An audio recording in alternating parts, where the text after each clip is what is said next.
Coucou, comment est-ce que ça va? J'espère que tu vas très très bien parce que moi, oui. Et je me réjouis de te retrouver dans cette nouvelle vidéo. Je te laisse juste après l'intro.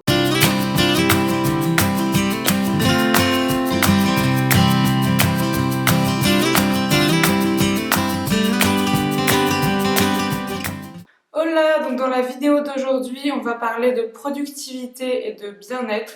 Deux sujets que j'aime beaucoup, donc je me réjouis, j'espère que toi aussi. Donc on voit toutes ces vidéos en fait pulluler sur YouTube sur comment être le plus productif possible, comment faire rentrer 10 heures de travail en deux, enfin des trucs pas possibles qui te poussent vraiment au maximum. Et du coup, j'avais envie de faire ma propre vidéo productivité, mais vraiment axée sur le bien-être et en fait qui ne te pousse pas à faire des choses surhumaines.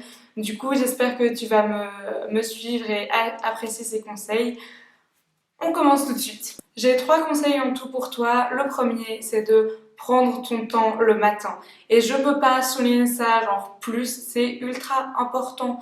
Parce qu'en fait, je sais que c'est hyper tentant de, voilà, bon, t'avais dit que t'allais te lever à 5 heures, finalement tu t'es levé à 7.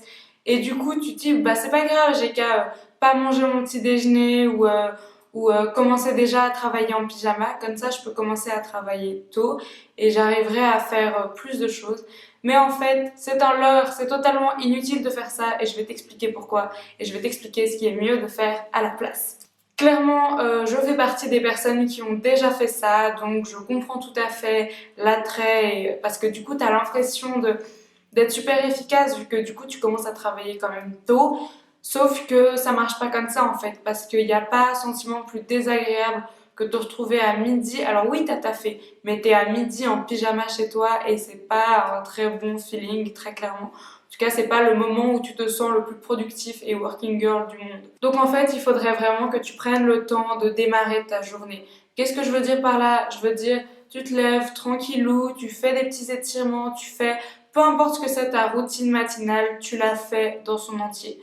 Tu te laves, tu te prépares, donc t'enlèves ton pyjama, tu mets des habits, tu te maquilles si tu te maquilles, tu manges, tu bois, enfin tu fais tout ce que tu ferais en temps normal si tu devais pas être ultra productif ce jour-là. Tu fais tout ça et seulement après tu travailles. Pourquoi? Parce que au lieu que si tu commences direct, là tu vas être beaucoup plus concentré. Parce que déjà, tu vas pas penser à tous les trucs qui te restent encore à faire en mode oh, je vais m'habiller comment, nanani, nanana. Tu vas être plus concentré aussi parce que tu seras sorti du brouillard matinal de quand tu viens de te réveiller, que ton cerveau il est pas complètement téléchargé, enfin t'es pas ultra bien, du coup je vois pas en quoi ça t'aide vraiment de travailler dans ces conditions.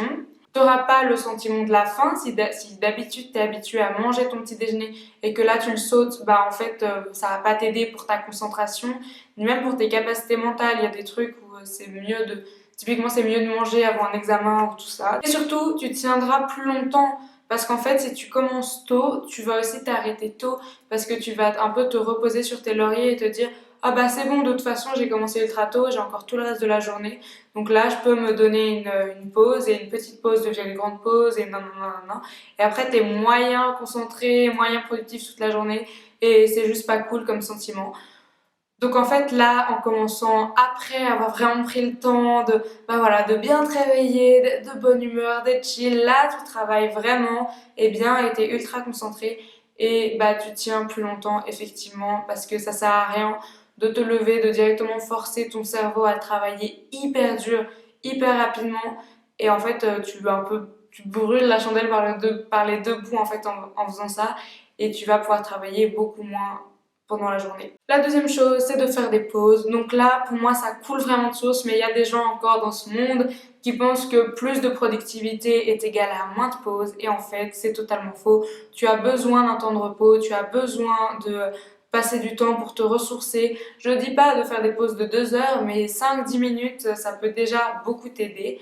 Donc fais tes pauses. Comme j'ai dit avant, c'est pas du tout stylé de brûler la chandelle par les deux bouts et ça va pas t'aider en fait. Et le troisième truc que je voulais te dire, mon troisième conseil, c'est que la motivation et le bien-être, ils sont totalement liés. Et donc ce que je veux dire par là, c'est que c'est beaucoup plus facile de taffer quand t'es heureux, quand t'es joyeux, quand t'es de bonne humeur. Et c'est bien normal. Et du coup, en fait, ce que tu devrais essayer de faire, c'est vraiment de transformer tes journées de révision intense pour les examens ou quoi que ce soit, les journées où tu dois être vraiment productive, en des journées heureuses, des journées joyeuses. C'est pas parce que tu dois travailler que tu dois passer du mauvais temps. Donc, pendant tes pauses, ou moi en tout cas, ce que je fais à chaque fois que je sens une grosse baisse de motivation et que je sens que je perds un peu le contrôle sur ma productivité, c'est que déjà je vais regarder le soleil, si j'ai des fenêtres, si j'ai le temps, je vais marcher un petit moment, ça fait vraiment des miracles, j'ai l'impression. Ça te revivifie, tout ça. Tu souris. Même si t'es toute seule chez toi, même si t'as l'air conne, tu souris, ça va te faire du bien, c'est chouette. Et surtout, en tout cas, le truc qui marche le plus chez moi, c'est de mettre la musique à fond. Mais vraiment, n'importe quel type de musique que tu te sens en ce moment. Ça peut être du hard rock, ça peut être n'importe quoi. Ça peut être des chansons Disney, vraiment, tu fais ce que tu veux. De toute façon, tu es seule chez toi, il n'y a personne pour te juger. Tu mets la musique à fond sur une enceinte et tu chantes. Mais tu chantes vraiment, genre, tu craches tes poumons, tu cries le plus fort que tu peux les paroles de la musique et tu danses. Et ça va tellement te défouler, ça va tellement te faire du bien, tu peux pas être malheureux après avoir fait ça. Vraiment, tu fais comme Cameron Diaz, elle fait dans The Holiday. Je sais pas si vous avez vu ce film, perso je l'ai vu 6 fois, je le conseille à tout le monde. C'est mon film romantique de Noël préféré. Et bah vraiment, ça fait du bien de faire ça en fait. Du coup, tu te fais des mini pauses de 5 minutes, mais qui sont vraiment chouettes, qui font du bien au moral. Et après, une fois que tu t'es bien défoulé, t'es prête à retourner au travail et tout le monde est content. Du coup, voilà pour mes astuces pour être plus productive tout en sacrifiant pas ton bien-être. J'espère que tu as apprécié cette vidéo. Si c'est le cas, n'hésite pas à liker la vidéo, à la partager avec tes potes. Moi, ça me fait ultra plaisir de voir que tu l'as aimée assez pour la partager. La commenter si tu as quelque chose à redire, si tu as quelque chose à me dire. Tu peux aussi t'abonner à ma chaîne, c'est pas interdit, moi ça me fait plaisir, je trouve ça chouette. Plus on est de fous, plus on rit, donc qu'est-ce que t'attends en fait? Ça m'a fait super plaisir de te parler, prends soin de toi, bye bye!